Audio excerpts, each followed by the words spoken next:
Tiger news में आपका स्वागत है। आइए देखते हैं 10 बड़ी खबरें। पहली बड़ी खबर, नारकोटिक्स कंट्रोल ब्यूरो ने उन सभी खबरों को खारिज कर दिया है जिनमें कहा जा रहा था कि पूछताछ के दौरान रिया ने ड्रग्स सिंडिकेट में एक्टर सारा अली खान, रकुलप्रीत सिंह और सिमोन खंबाटा का नाम लिया है।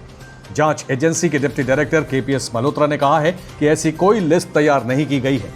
फ्री प्रेस जर्नल की रिपोर्ट के मुताबिक एनसीबी की ये लिस्ट ड्रग पेडलर्स और ट्रैफिकर्स की है जिनका संबंध एसएसआर के केस से है।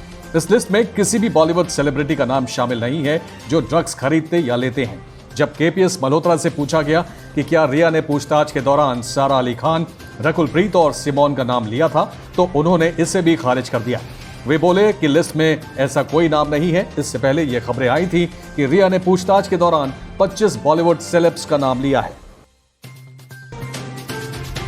दूसरी बड़ी खबर, कोरोना वैक्सीन को लेकर एक अच्छी खबर है। केंद्रीय स्वास्थ्य मंत्री डॉक्टर हर्षवर्धन ने कहा है कि 2021 की शुरुआत तक वैक्सीन आ सकती है। हालांकि अभी कोई डेट देना मुमकिन नहीं होगा। डॉक्टर हर्षवर्धन ने कहा है कि एक बार वैक्सीन आने के बाद सरकार का पूरा फोकस हाई रिस्क वालों पर होगा। इनमें पहले से बीमार लोग, बुजुर्ग शामिल हैं। इन्हें सबसे पहले वैक्सीन दी जाएगी। डॉक्टर हर्षवर्धन ने कहा कि वैक्सीन एडमिनिस्ट्रेशन को लेकर बनी नेशनल एक्सपर्ट कमेटी प्लान बना रही है जिससे वैक्सीन को ज्यादा से ज्यादा लोगों तक पहुंचाया जा सके। उन्होंने कहा कि वैक्सीन तैयार करने में सभी तरह की सावधानी बरती जा रही है। इसके बावजूद अगर किसी को वैक्सीन पर शक हो तो वो खुशी खुशी पहली डोज लगवाने के लिए तैयार हैं। तीसरी बड़ी खबर, कोरोना वायरस संकट के बीच सोमवार से शुरू होने वाले मॉनसून सत्र के लिए संसद पूरी तरह तैयार है। इस बार सत्र के आयोजन में काफी बदलाव देखने को मिलेंगे। भारतीय इतिहास में पहली बार लोकसभा के सांसद राज्यसभा में और राज्यसभा के सांसद लोकसभा में बैठेंगे। सभी सांसदों, अधिकारियों और परिसर में आने वाले लोगों की कोरोना जांच होगी और रिपोर्ट नेगेटिव आने के बाद ही उन्हें प्रवेश मिलेगा। मॉनसून सत्र में कुल 47 विधेयकों पर चर्चा की जाएगी। इनमें 2 फाइनेंशियल बिल भी शामिल हैं। मॉनसून सत्र में मोदी सरकार 11 अध्यादेशों को बिल के रूप में पेश करने की तैयारी में है। वहीं विपक्ष चाहता है कि सरकार आर्थिक स्थिति, बेरोजगारी और भारत चीन की सेनाओं के बीच गतिरोध के मुद्दे पर भी चर्चा कराए। मॉनसून सत्र 18 दिनों का होगा और इस बार शनिवार और रविवार को भी सत्र चलेगा। चौथी बड़ी खबर, राष्ट्रीय जनता दल के नेतृत्व में महागठबंधन और एनडीए के बीच चल रही सियासी जंग के बीच आदर्श आचार संहिता लागू होने से ठीक पहले दरभंगा हवाई अड्डे को चालू करने की घोषणा कर दी गई। साथ ही दरभंगा में शुरू होने वाले दूसरे अखिल भारतीय आयुर्विज्ञान संस्थान यानी एम्स के निर्माण कार्य के जरिए एनडीए आगामी विधानसभा चुनावों में मिथिलांचल को अपने पक्ष में करने की कोशिश में जुटा है।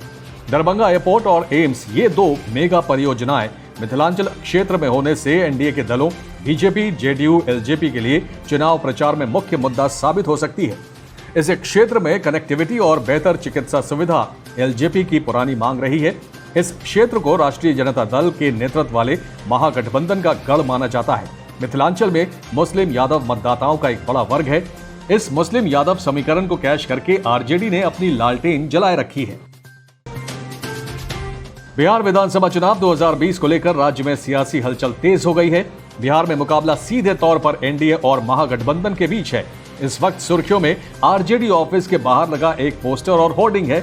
इसमें केवल तेजस्वी यादव की ही तस्वीर है, जबकि पार्टी सुप्रीमो लालू प्रसाद इससे नदारद है।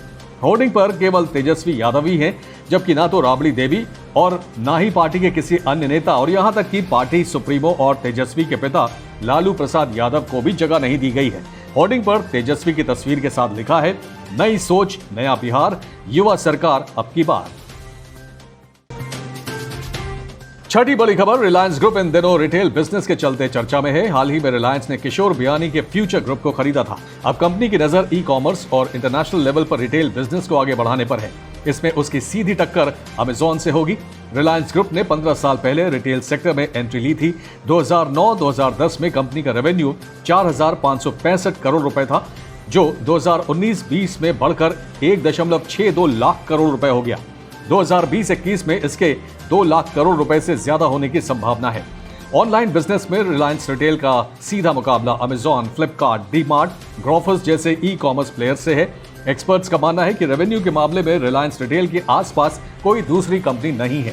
भारत में अमेजॉन और फ्लिपकार्ट सबसे बड़े ई कॉमर्स ब्रांड हैं, लेकिन उनका रेवेन्यू काफी कम रहा है। डी-मार्ट और टाटा रिटेल वेंचर्स भी रिलायंस रिटेल से काफी पीछे हैं।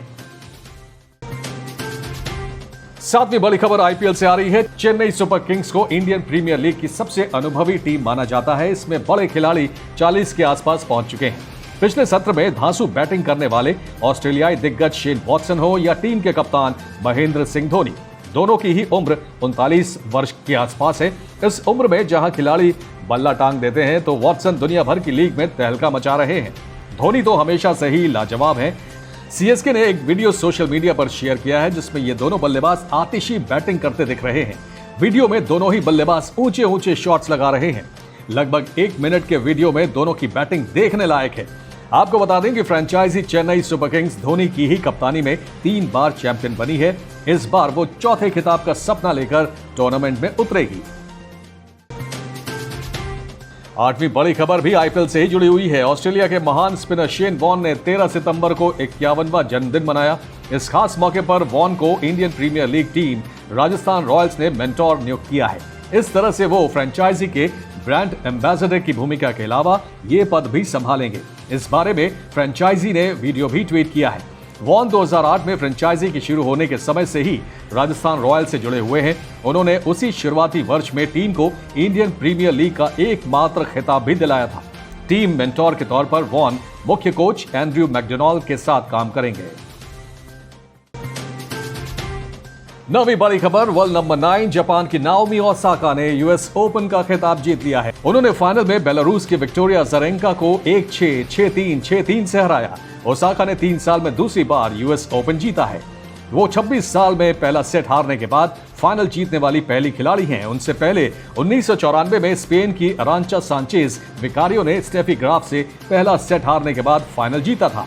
ओसाका को प्राइज मनी के तौर पर $3 मिलियन यानी करीब 22 करोड़ 54 लाख रुपए मिले। हालांकि इसमें पिछले साल के मुकाबले $8.5 लाख यानी करीब 6 करोड़ 36 लाख की कटौती की गई। 10वीं बड़ी खबर अमेरिकी अखबार न्यूज़वीक ने गलवान को लेकर एक चौंकाने वाली बात लिखी है। इसके मुताबिक 15 जून को गलवान में हुई झड़प में चीन के 60 से ज्यादा सैनिक मारे गए। दुर्भाग्य से चीन के राष्ट्रपति शी जिनपिंग ही भारतीय क्षेत्र में आक्रामक मूव के आर्किटेक्ट थे, लेकिन उनकी पीपुल्स लिबरेशन आर्मी इसमें फ्लॉप हो गई। पीएलए से ऐसी अपेक्षा नहीं की जा रही थी। विवादित इलाकों में घुसना चीन की पुरानी आदत है। दूसरी ओर 1962 की हार से लकवाग्रस्त हो चुकी भारतीय लीडरशिप और जवान डिफेंसिव रहते हैं, लेकिन गलवान में ऐसा नहीं हुआ। यहां चीन के कम से कम 43 सैनिकों की जान गई। बताया गया है कि ये आंकड़ा 60 के पार हो सकता है। भारतीय जवान बहादुरी से लड़े और चीन खुद को हुए नुकसान को नहीं बताएगा। अगस्त के आखिर में 50 साल में पहली बार भारत ने आक्रामक रवैया अपनाया। हाल ही में जिन ऊंचाई वाले इलाकों को चीन ने हथिया लिया था, भारत ने उन पर फिर से अपना कब्जा कर लिया। Tiger news desk. दोस्तों, अगर आपको हमारा न्यूज कंटेंट पसंद आ रहा है तो अपने चैनल टाइगर न्यूज को लाइक, सब्सक्राइब और शेयर करें। साथ ही बेल आइकन जरूर दबाएं ताकि आपको ताजा तरीन खबरों और इंफॉर्मेटिव जानकारियों से जुड़ा नोटिफिकेशन मिलता रहे। तो जुड़े रहिए टाइगर न्यूज के साथ। धन्यवाद।